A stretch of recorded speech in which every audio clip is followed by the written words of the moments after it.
हाँ जी, तो अब हम पढ़ने जा रहे हैं केमिकल प्रॉपर्टीज ऑफ कार्बन।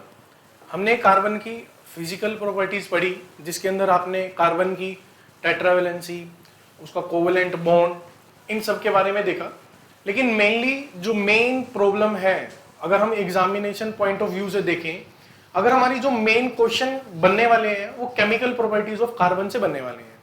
अब सर केमिकल प्रॉपर्टीज के लिए हम कुछ बेसिक कंसेप्ट्स करेंगे, कुछ चीजें आपकी एनसीईआरटी में दे रखी हैं एंड कुछ चीजें आपकी एनसीईआरटी में गिवन नहीं है। थोड़ा सा एक्स्ट्रा इंफॉर्मेशन आपको लेनी होगी ताकि हम अगर किसी भी टाइप का कोई भी क्वेश्चन हमारे पास आ रहा है तो हम उसे कर सकें। हाँ जी, अगर इस वीडियो को आप देख रहे हैं तो इसको देखने से पहले आपको जो प्रीवियस वीडियोस हैं जो एल्केन, एल्कीन, एल्काइन के बारे में बताती हैं और आपको जो बेसिक नॉलेज है कार्बन की टेट्रावेलेंसी की वो जरूरी है, और एक दूसरे फंक्शनल ग्रुप्स की एल्डिहाइड क्या है, कीटोन क्या है, एल्कोहल्स क्या है, उस ग्रुप्स की नॉलेज जरूरी है। अगर आपने अभी तक वो नहीं पढ़ा तो इस वीडियो को आगे मत देखिए, क्योंकि इसमें जो आगे जितने भी कंसेप्ट हैं उसी से रिलेटेड है। ठीक है, चलिए आइए तो शुरू करते हैं हमारे पास chemical properties of carbon compound. अगर हम केमिकल प्रॉपर्टीज को देखें तो वो टोटल 4 टाइप की हमने यहां पर पढ़नी है। कौन कौन सी? Combustion, oxidation, addition, substitution. पहली कौन सी है हमारे पास? कंबशन। दूसरी कौन सी है मेरे पास? Oxidation. Third one is addition and the fourth and last is substitution. देखिए एडिशन, एडिशन का मतलब हमारे पास क्या है कि किसी में चीज में जुड़ना। जोड़ तभी पाओगे जब कार्बन के पास वैलेंसी खाली होगी, अगर नहीं है तो आपको बनानी होगी, तभी ऐड कर पाओगे, नहीं तो एडिशन नहीं होगा।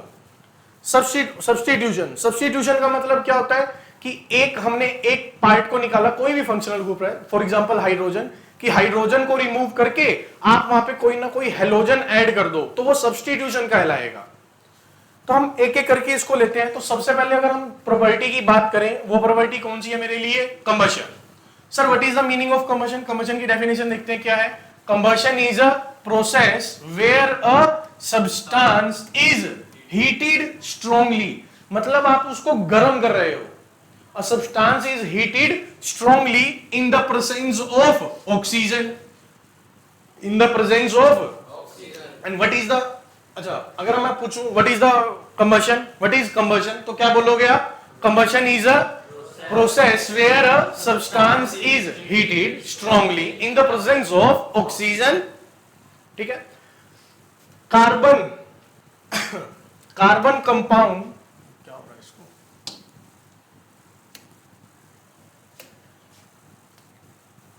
carbon compound burn with oxygen to produce carbon dioxide plus energy। मतलब जब भी आप कोई भी कार्बन का कंपाउंड होगा, कोई भी कार्बन का कंपाउंड है, जब भी आप उसको बर्न करते हो विद ऑक्सीजन, तो क्या क्या चीजें बनाने वाला है वो आप लोगों के लिए? Carbon dioxide plus water plus. याद करो रेस्पिरेशन में भी यही था, वहां भी कार्बन डाइऑक्साइड बनती थी जब आप ग्लूकोज प्रोवाइड करवाते थे। ग्लूकोज कार्बन का ही तो कंपाउंड था, C6H12O6। जब भी आप ग्लूकोज देते थे तो वहां पर भी क्या होने वाला था? Carbon dioxide plus water plus energy in the form of ATP. वहां एटीपी फॉर्मेशन हो रहा था, लेकिन यहां पर जो ये एनर्जी है ये किस फॉर्म में जाती है? Heat and light, heat and light. आइए जैसे कि इसको देखते हैं, ये क्या चीज है आपके लिए? कितने कार्बन का कंपाउंड है? 2। साथ में कौन लगा हुआ है? OH। ग्रुप क्या नाम बनेगा इसका? इथेनॉल, क्योंकि OH कैसा ग्रुप है? एल्कोहल, तो नाम क्या बनेगा इसका? इथेनॉल। इथेनॉल में ऑक्सीजन के साथ रिएक्शन करवाई तो क्या बना? Carbon dioxide plus energy in the form of heat and light. इसमें देखते हैं what is CH4? Methane. What is CH4? Methane. और मीथेन की ऑक्सीजन के साथ रिएक्शन करके क्या बना? Carbon dioxide plus water plus heat and light. जो एनर्जी निकल रही है हर एक में सेम है, लेकिन यहां पे सेम नहीं है। देखो यहां पे सिंपल कौन प्रेजेंट है? कार्बन। कार्बन की ऑक्सीजन से करवाई क्या बना? Carbon dioxide plus heat plus. Sir यहां पे वाटर फॉर्मेशन क्यों नहीं हुआ? यहां पर वाटर फॉर्मेशन क्यों नहीं हुआ? क्योंकि वाटर फॉर्मेशन करने के लिए हमें किस चीज की रिक्वायरमेंट है? हाइड्रोजन। और हाइड्रोजन हमारे पास प्रेजेंट नहीं है, हाइड्रोजन हमारे पास प्रेजेंट नहीं है। अब देखिए तो आप एक चीज का ध्यान रखना, कोई भी कार्बन का कंपाउंड है, क्या लिखा मैंने, कार्बन का कंपाउंड, उसकी ऑक्सीजन से करवाओगे तो carbon dioxide plus water plus energy. लेकिन कार्बन अकेला प्योर कार्बन है, ये कार्बन का कंपाउंड नहीं है। कंपाउंड मतलब किसी और से इसकी रिएक्शन हो चुकी है, अभी तो कार्बन अकेला है, हाइड्रोजन इसके पास प्रेजेंट नहीं है, और कार्बन के पास अगर ऑक्सीजन होगी तो क्या बनाने वाली है वो, कार्बन डाइऑक्साइड, वाटर फॉर्मेशन नहीं होगा। करेक्ट। आगे चलते हैं, अब कंबशन पे चलते हैं आगे। अगर हम कंबशन को देखें तो कंबशन हमारे पास दो हाइड्रोकार्बन्स के हो सकते हैं। हाइड्रोकार्बन मतलब जब भी कार्बन के साथ हाइड्रोजन जुड़ी होगी वो क्या प्रोडक्ट कहलाएंगे, हाइड्रोकार्बन्स। क्या कहलाने वाले, हाइड्रोकार्बन्स। अब आपने हाइड्रोकार्बन्स पढ़े थे सर, टू टाइप के होते हैं, कौन कौन से, saturated hydrocarbons and the second one is unsaturated. Saturated hydrocarbons में कौन आएंगे, मेनली एल्कीन, मेनली कौन आने वाले हैं, एल्कीन। और अनसैचुरेटेड हाइड्रोकार्बन में कौन आने वाले हैं, alkene and alkynes, alkene and alkynes. अब देखिए कंबशन, अगर आप सैचुरेटेड हाइड्रोकार्बन जहां पे सारे के सारे कैसे बॉन्ड प्रेजेंट है, सिंगल बॉन्ड, और ये सब के सब कैसे है, सिग्मा। अगर आप इनको बर्न कर रहे हो, Burns with different colour with clean flame, flame कैसे रहने वाली है यहां पे, क्लीन, मतलब उसमें ब्लैकिश वाला पोर्शन नहीं होगा। अभी दिखाता हूं आपको, एक ब्लैकिश सा बीच में आता है, वो चीज नहीं होगी, किसमें, सैचुरेटेड में। किसमें, सैचुरेटेड को जब भी हम जलाते हैं तो क्या होगा, burns with different colour, due to अलग अलग कंपाउंड की वजह से अलग अलग कलर आते हैं। लेकिन हां एक बात कंफर्म है कि फ्लेम कैसी होगी, clean, no black and non sooty. Sooty का मतलब होता है, आपने देखा होगा कि जब भी हम कोई चीज जलाते हैं ना तो उसका धुआं जहां पे भी जाके लगता है वहां पे सब ब्लैक ब्लैक कर देता है, वो सूटीनेस होती है, वो दिखाता है कि आपका जो कंपाउंड है वो अच्छे से बर्न नहीं हुआ है। तो जब आप सैचुरेटेड हाइड्रोकार्बन को बर्न करोगे तो वहां पे ये सूटीनेस देखने को नहीं मिलेगी। अगर हम बात करें किसकी, अनसैचुरेटेड हाइड्रोकार्बन की, तो unsaturated hydrocarbon Burns with yellow flame, Burns with, देखो अब ये येलो फ्लेम लिखी है, मोस्टली येलो फ्लेम है, नहीं तो अलग कलर भी आ सकता है, लेकिन मोस्टली कैसी फ्लेम रहती है इसकी, yellow flame, with loads of black smoke, with loads of black smoke. और सूटी फ्लेम भी रहेगी, वो ब्लैक स्मोक इसीलिए बन रहा है क्योंकि क्या है यहां पे, सूटी फ्लेम है। कैसी फ्लेम है, सूटी फ्लेम है। क्लियर। देखिए हम पढ़ रहे हैं chemical properties of carbon. Chemical properties of carbon कितने टाइप की हमारे पास, मेनली 4 टाइप्स की। कौन कौन सी, कंबशन, ऑक्सीडेशन, सब्स्टिट्यूशन और फोर्थ वन इज एडिशन। अभी हम कंबशन की बात कर रहे हैं। कंबशन की मतलब होता है कि बर्न्स विद ऑक्सीजन, थोड़ी सी हीट देंगे और ऑक्सीजन के साथ रिएक्शन करवा रहे हैं। क्लियर। अगर हम कंबशन करवा रहे हैं तो दो टाइप है सर, सैचुरेटेड है और दूसरा अनसैचुरेटेड है। अगर हम बात करें सैचुरेटेड की अगर हम बात करें तो burns with different colour with clear flame, no black and no sootiness, कोई भी ब्लैक कलर नहीं होगा और कोई भी सूटीनेस देखने को नहीं मिलेगी। लेकिन अगर हम बात करें किसकी, अनसैचुरेटेड हाइड्रोकार्बन की, तो burns with yellow flame with loads of black smoke, और सूटी फ्लेम इसमें देखने को मिलने वाली है। आगे देखिए क्या लिखा हुआ है, why do alkanes burns with non sooty flame. कि कह रहा है कि एल्केन्स नॉन सूटी फ्लेम से कैसे जल रहे हैं भाई, क्योंकि अगर कोई चीज जल रही है तो उसमें सूटीनेस तो आनी ही चाहिए।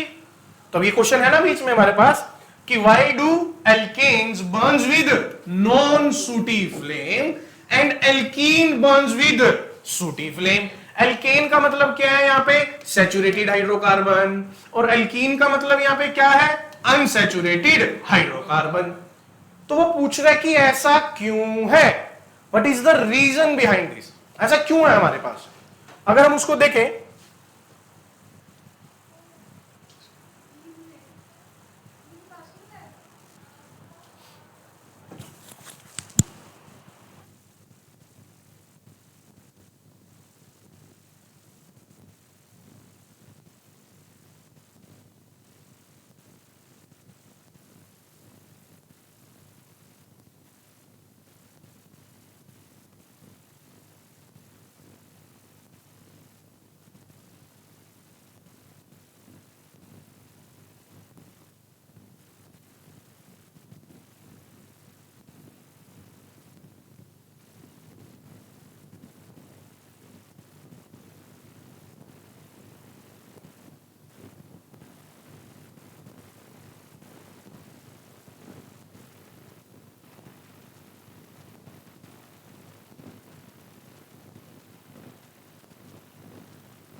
हाँ जी, देखिए, तो यहां पे हम देख रहे थे कि why do alkanes with non sooty flame और एल्कीन्स विद सूटी फ्लेम, इसके बारे में हम पढ़ रहे थे।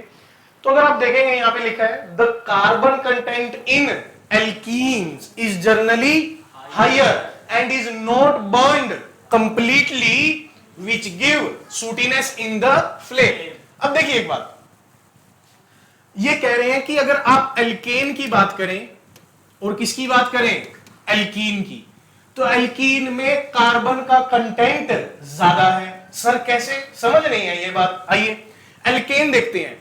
Alkene 2 carbon H H H H H H, carbon कितने हैं इसके अंदर, 2। हाइड्रोजन कितने हैं इसके अंदर, 6। कितने हैं, 6। मतलब अगर मैं काट के रखूं तो मेरा कितना रेशियो आ रहा है कार्बन और हाइड्रोजन का, 1:3। मतलब एक कार्बन पे कितने हाइड्रोजन प्रेजेंट है, 3। डन। अगर मैं एल्कीन को देखूं तो ये देखिए, एल्कीन में देखिए एक कार्बन पे कितने हाइड्रोजन प्रेजेंट है, 3। लेकिन अगर आप यहां देखोगे तो कितने कार्बन है, 2, और हाइड्रोजन कितने प्रेजेंट है आपके पास, काट के कितना आया, 1:2। किसका कंटेंट कम हुआ, हाइड्रोजन का। अगर हाइड्रोजन का कंटेंट कम हो रहा है तो ऑटोमेटिकली कार्बन की परसेंटेज उस कंडीशन में बढ़ रही है। कार्बन कंटेंट ज्यादा होता है किसमें, एल्कीन में। क्यों ज्यादा होता है कि सर वहां पे नंबर ऑफ हाइड्रोजन कम है, वहां पर नंबर ऑफ हाइड्रोजन कम है, नंबर ऑफ हाइड्रोजन कम है। इसीलिए देखो क्या कह रहा है, the carbon content in alkenes is generally higher and is not burn completely. वो कंप्लीटली बर्न हो नहीं पा रहे हैं, इसीलिए वो क्या प्रोवाइड करवा रहे हैं आपको, sootiness in the flame. Therefore they provide sootiness in the flame. आगे देखिए, वाई गैस स्टोव या बर्नर्स, आप सभी ने घर में देखा होगा, हम आपने चाहे मैगी तो बनाई होगी, तो आप जब भी बर्नर को देखते हो तो उसमें बहुत सारे loads of holes are present, बहुत सारे होल्स हैं। ऐसा क्यों है सर, देखिए, why gas stove burner provided with loads of holes, क्यों, to provide sufficient amount of oxygen during the combustion, during the. आप एक बात ध्यान रखिए यहां पे, जब भी ऑक्सीजन के साथ कंप्लीट कंबशन करोगे तो व्हाइट कलर की फ्लेम या व्हाइट कलर का जो स्मोक है, व्हाइट कलर का स्मोक देखते हैं। सर व्हाइट कलर का स्मोक हमने देखा नहीं है, आप व्हाइट कलर का स्मोक देख सकते हैं। आप किसी भी शॉप पे जाइए, वहां से बोलिए कि एक सिगरेट दे दो सर, सिगरेट जलाइए, लगाइए, और उसमें से एक धुआं निकलेगा, कौन से कलर का, व्हाइट कलर का। वो क्या शो कर रहा है, व्हाइट कलर का धुआं, कंप्लीट कंबशन हो चुका है या इनकम्प्लीट कंबशन चल रहा है, इनकम्प्लीट। क्योंकि अगर कंप्लीट कंबशन होता है तो धुआं नहीं निकलता। आपने देखा होगा हमारे यहां सर्दियों में कोयला जलाया जाता है आग सेकने के लिए, है ना, कोयला जलाते हैं। जब कोयले में आग नहीं जल रही होती तो उसमें से धुआं निकलता है, और जब उसमें आग जलने लग जाएगी, फ्लेम निकलने लग जाएगी, तो धुआं नहीं निकलता। क्यों, क्योंकि उस केस में क्या हो रहा है, कंप्लीट कंबशन। और जब वो व्हाइट कलर का स्मोक आ रहा है, उसमें क्या हो रहा है, इनकम्प्लीट कंबशन। इसलिए आपने देखा होगा कि आग को जलाने के लिए कई बार उसमें तो आप थोड़ी सी एयर पंप करते हो, है ना, वो ऑक्सीजन दे रहे हो ताकि वो रिएक्शंस हो सके ढंग से। अब देखिए आगे, तो आपको ये पता चला कि गैस बर्नर में लोड्स ऑफ होल्स क्यों प्रेजेंट है। आगे देखते हैं, fuels like kerosene oil. Kerosene oil कैसा है, saturated hydrocarbon, gives clear blue colour flame. कैसी फ्लेम दे रहा है आपको, ब्लू कलर की, क्लियर देगा, नॉन सूटी। नॉन सूटी क्यों दे रहा है, क्योंकि कैसा है, सैचुरेटेड। कैसा है, in hydrocarbon non sooty flame is only possible when sufficient supply of oxygen is provided, when sufficient supply of, देखो sufficient का यहां पे मतलब क्या है कि आपको कंप्लीट कंबशन करना है, आप इनकम्प्लीट में नहीं जा सकते यहां भी किसी भी हाल में, क्योंकि इनकम्प्लीट में ये रिएक्शंस नहीं होंगी ढंग से। फिर वहां पे वो व्हाइट कलर का जो स्मोक है वो आने ही वाला है, और वो व्हाइट कलर का स्मोक किस चीज का होता है, कार्बन मोनोऑक्साइड। कार्बन, देखो जब कार्बन कंप्लीट कंबशन करती है तो क्या बना लेती है, कार्बन डाइऑक्साइड। 2 ऑक्सीजन जुड़ जाएंगी क्योंकि सफिशिएंट ऑक्सीजन है। लेकिन अगर इनसफिशिएंट ऑक्सीजन है तो क्या बनाएगी? Carbon monoxide. Carbon monoxide. और आप लोग ये जानते हैं कि कार्बन मोनोऑक्साइड जो है वो हमारे लिए हार्मफुल है। क्यों है? क्योंकि वो हीमोग्लोबिन के साथ परमानेंट बॉन्ड बना लेती है। व्हाइट कलर की फ्लेम और व्हाइट कलर की स्मोक में डिफरेंस होता है। वो कुकिंग जो हम एलपीजी घर पे यूज करते हैं उसमें व्हाइट कलर की स्मोक नहीं निकलती है, वो वेपराइजेशन है, वो वाटर वेपर्स बाहर निकल रहे हैं। आप जो आपने ऊपर यूटेंसिल्स रखा हुआ है उसमें से अगर व्हाइट कलर निकल रहा है वो तो वेपराइजेशन है। मेन बात है कि उसको भी हटा के जब आपने सिर्फ एलपीजी बर्न कर रखा है उसमें से क्या व्हाइट कलर का धुआं आ रहा है? क्या नहीं आता वो, क्योंकि कंप्लीट आपने ऑक्सीजन सप्लाई दे रखी है उसमें। आगे बढ़िए, क्या कह रहा है? Fuels such as coal, petroleum having some amount of nitrogen and sulphur. जो भी हम यूज करते हैं कोल वगैरह, इसमें कुछ अमाउंट में नाइट्रोजन और सल्फर भी प्रेजेंट होता है। हम जब इसको बर्न करते हैं तो कार्बन तो बर्न हो जाता है, कार्बन डाइऑक्साइड प्लस वाटर में, और एनर्जी दे देता है। लेकिन ये नाइट्रोजन भी तो ऑक्सीजन के साथ रिएक्शन कर जाएंगे, और अगर ये नाइट्रोजन और सल्फर अगर रिएक्शन कर रहे हैं तो नाइट्रोजन क्या बना लेगा? Nitrogen dioxide. और सल्फर क्या बना लेगा? Sulphur dioxide. और ये नाइट्रोजन ऑक्साइड और सल्फर डाइऑक्साइड, ये जो हमारे पास चीजें हैं, ये हमारे लिए एज अ पोल्यूटेंट काम करती हैं। ये हमारी एयर क्वालिटी को ड्रॉप करती हैं, पोल्यूशन कोज करती हैं। कौन? सल्फर एंड नाइट्रोजन के ऑक्साइड। पढ़िए क्या लिखा हुआ है? Their combustion result formation of oxides of and nitrogen, SO2, NO2, NO3। These are major pollutants in the environment. ये मेजर पोल्यूटेंट की तरह काम करते हैं इन द एनवायरमेंट। क्लियर? तो हम सोच रहे हैं सर हम तो कोल बर्न कर रहे हैं तो उसमें से कहां सल्फर डाइऑक्साइड निकलेगी? नहीं, निकल जाती है एज अ बाय प्रोडक्ट। कुछ अमाउंट तो उसमें होता है, प्योर तो नहीं रख पाएंगे हम लोग। अच्छा आगे, व्हाई डू सब्सटेंस बर्न और बर्न विदाउट अ फ्लेम? देखिए, कई चीजें जो जलती हैं वो फ्लेम के साथ जलती हैं, और कई चीजें बिना फ्लेम के भी जल जाती हैं। फॉर एग्जाम्पल कोल। आप कोल को देखोगे कई बार तो उसमें से आग की लपटें निकल रही होंगी भाई साहब, और कई बार वो सिर्फ वो बोलते हैं ना क्या बन गया, कई बार जला के छोड़ दे अंगारा बन जाता है, उसमें वो रेड रेड शो करेगा, उसमें से आग नहीं निकल रही होगी लेकिन वो जल जाएगा ऐसे कैसे पूरा। तो कई बार फ्लेम्स निकलती हैं और कई बार फ्लेम नहीं निकलती। तो सर हमें कैसे पता चलेगा कि किस कंपाउंड में फ्लेम निकलेगी और किस कंपाउंड में फ्लेम नहीं निकलेगी? आइए, तो क्या है? Flame is only produced when its gaseous substance is burned. When its gaseous substance is, for example sulfur. Sulphur solid है, सल्फर क्या है? सॉलिड है। अब आप सॉलिड सल्फर को गर्म करोगे तो पहले क्या होगा? वो लिक्विड स्टेट में जाएगा, मेल्ट होगा, और मेल्ट होने के बाद अगर आपने और हीट दी तो वो किस स्टेट में चला जाएगा? गैसियस। अगर वो गैसियस स्टेट में पहुंचने के बाद, अगर वो गैसियस स्टेट में पहुंचने के बाद, देखो लिखा ना, when it gaseous substance is burn. Burn का मतलब क्या? किससे रिएक्शन? ऑक्सीजन से। मतलब उस चीज का अगर वो गैसियस सब्सटेंस में पहुंच गया, देखो गैस में पहुंचाने का, फेस चेंज करने का सिंपल सा मेथड है जी, क्या किया जाए? टेम्परेचर इंक्रीज कर दो। वहां पे सिंपल सी गेम है। आप उसका क्या बनाना चाहते हो? गैस, गैसियस में जाना चाहते हो तो क्या करोगे? टेम्परेचर इंक्रीज करोगे। अब टेम्परेचर इंक्रीज करने से क्या हो रहा है वहां पे? सर वो लिक्विड में जाएगा, लिक्विड से किस में चला जाएगा?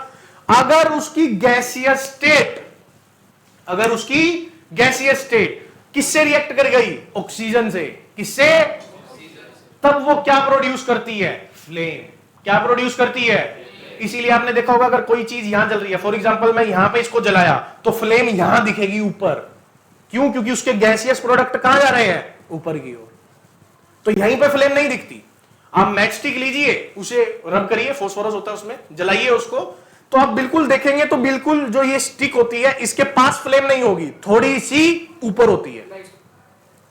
लाइटर में आप देखिए तो थोड़ी सी ऊपर होगी, बिल्कुल साथ में नहीं लगी होती। क्यों?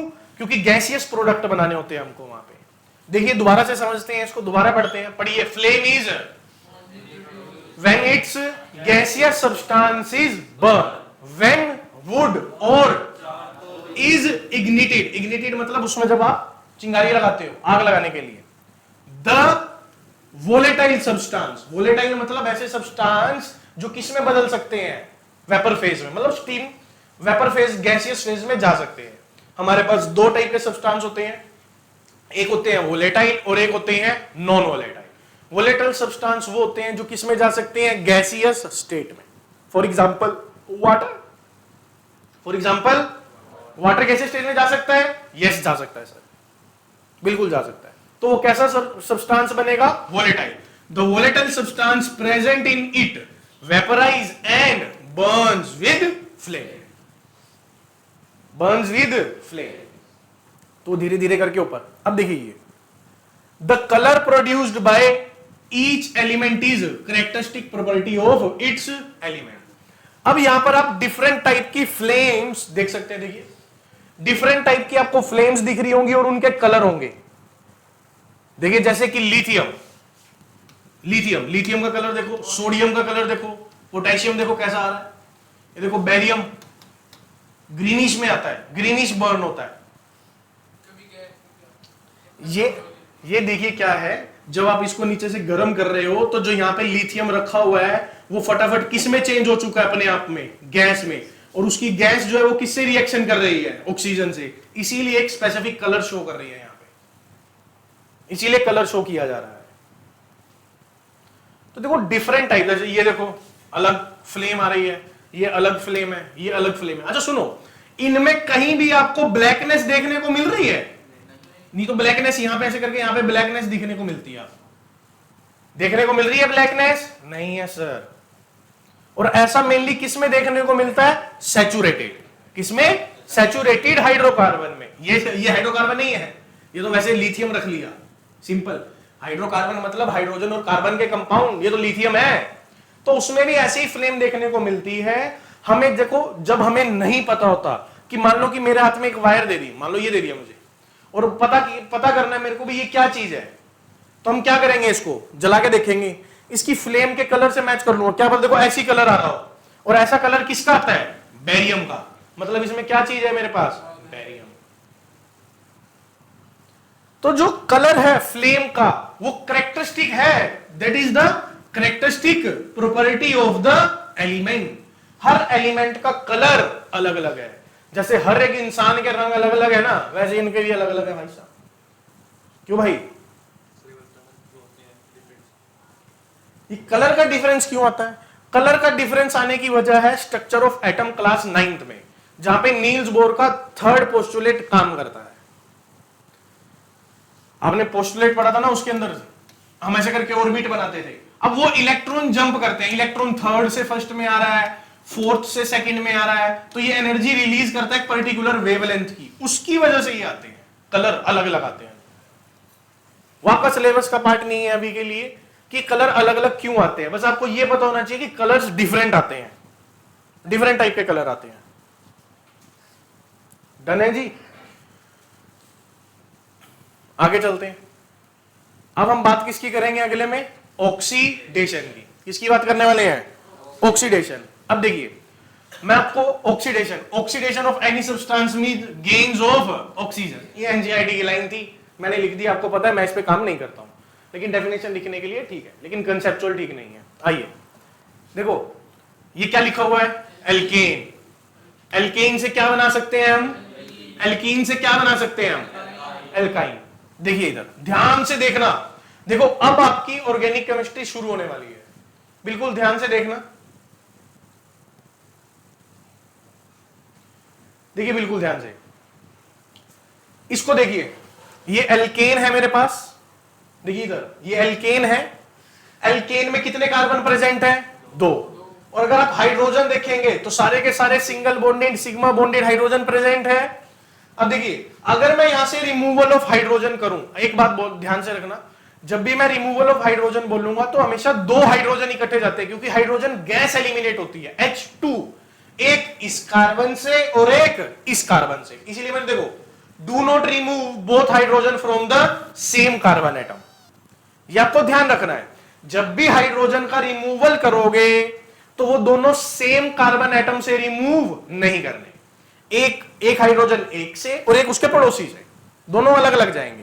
देखो सीधी सी बात है, इन्होंने अपना घर छोड़ के भागना है, ठीक है ना, तो पड़ोसी एक मान लो लड़का है और दूसरी लड़की है पड़ोस की, तो ये नहीं कि एक ही घर से भाग जाएंगे, नहीं नहीं, एक और एक इधर से, एक ही घर से मत भगा देना भाई, तो दिक्कत हो जाएगी, अलग अलग, एक इस घर से और एक इस घर से। देखो अगर मैंने दो हाइड्रोजन निकाले, अगर जैसे ही दो हाइड्रोजन निकाले तो कार्बन के पास देखो, लो जी यही बनेगा। मैंने क्या करे, 2 हाइड्रोजन क्या कर दिए, रिमूव, तो ये बन गया। अरे 2 हाइड्रोजन रिमूव करे तो बाकी बचा हुआ यही बना ना। क्या अब कार्बन के टेट्रावैलेंसी कंप्लीट है? नहीं, तो कैसे कंप्लीट होगी, डबल बॉन्ड आएगा, तो वो डबल बॉन्ड आपस में बना लेंगे। यार हाइड्रोजन तो बचा नहीं, तो हमें अपनी टेट्रावैलेंसी कंप्लीट करनी है, तो हम आपस में ही कर लेते हैं। तो इसीलिए जब भी आप एल्केन से 2 हाइड्रोजन रिमूव करेंगे तो क्या बनने वाला है आपके लिए, एल्कीन। क्या बनने वाला है? और अगर इसी में से मैं रिमूवल ऑफ हाइड्रोजन, मतलब 2 हाइड्रोजन रिमूव कर देता हूं, ये दोनों देखो, ये दोनों रिमूव किए गए, तो ये प्रोडक्ट बनेगा, लेकिन साथ में क्या आ जाएगा, एक और बॉन्ड, और ये क्या बन गया मेरे लिए, एल्काइन। क्या बन गया? अगर मैं आपसे पूछूं कि एल्केन से एल्कीन बनाना है, क्या करोगे, रिमूवल ऑफ, हम देखो क्या बोलेंगे, जब भी आपको एल्केन से एल्कीन बनाना है तो आप कीजिए removal of dihydrogen from the different carbon atoms. गलती नहीं होगी, removal of dihydrogen, removal of from different carbon atoms, 2 different carbon, और वो 2 कार्बन एटम साथ साथ लगे होने चाहिए। ये नहीं है कि अगर 10 की चैन है तो एक फर्स्ट से कर रहे हो और एक लास्ट से कर रहे हो, ऐसे नहीं करना।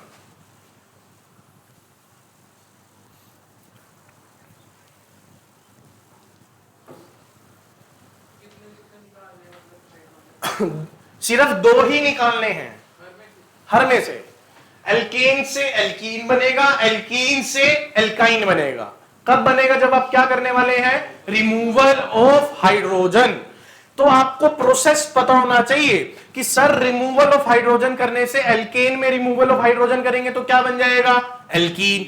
एल्कीन में रिमूवल ऑफ हाइड्रोजन करूंगा तो क्या बनेगा, एल्काइन। मैं आपको ये देने वाला हूं अभी कि रिमूवल ऑफ हाइड्रोजन कौन करवाता है, तो यहां पे वो डालेंगे तो आपकी रिएक्शन कंप्लीट हो जाएगी। लेकिन पहले आपको ये तो पता हो कि एल्केन से एल्कीन बनाना है तो कैसे बनेगा। अच्छा सुनो, अगर देखो ये क्या है, एल्काइन, एल्काइन से एल्कीन बनाना है तो क्या करूं, ऐड कर दो, वापस चल पड़े ना। तो एक में रिमूवल है और एक में एडिशन है। एल्काइन से क्या बनाना है मेरे को, एल्कीन। एल्कीन बनाने के लिए क्या करूं, addition of hydrogen, addition of नहीं, addition of dihydrogen on different carbon atom. अब एल्कीन से मेरे को क्या बनाना है, वापस से एल्कीन से क्या बनाना है मुझे, एल्कीन से क्या बनाने वाला हूं मैं, एल्केन। एल्केन कैसे बनेगा, addition of hydrogen, addition of hydrogen. तो हमारे पास या तो रिमूवल ऑफ हाइड्रोजन है या फिर एडिशन ऑफ हाइड्रोजन। हमारे पास सिर्फ देखो एल्केन, एल्कीन और एल्काइन, एल्केन, एल्कीन और, हाँ जिन जिन को नींद आ रही है वीडियो पॉज करें, बंद कर दें, आपके बस की नहीं है पढ़ना, क्योंकि प्री बोर्ड खड़े हुए हैं सर पे, आप लोगों को नींद आ रही है तो सो जाइए, जाके आराम से सोइए, क्योंकि आपके औकात नहीं है पढ़ने की, समझने की औकात नहीं है। आप रट लीजिए और रट के लिख लीजिए, पास हो जाओगे, पास होने लायक हो जाएगा, बस इतना हो जाएगा, पास हो जाओगे बस।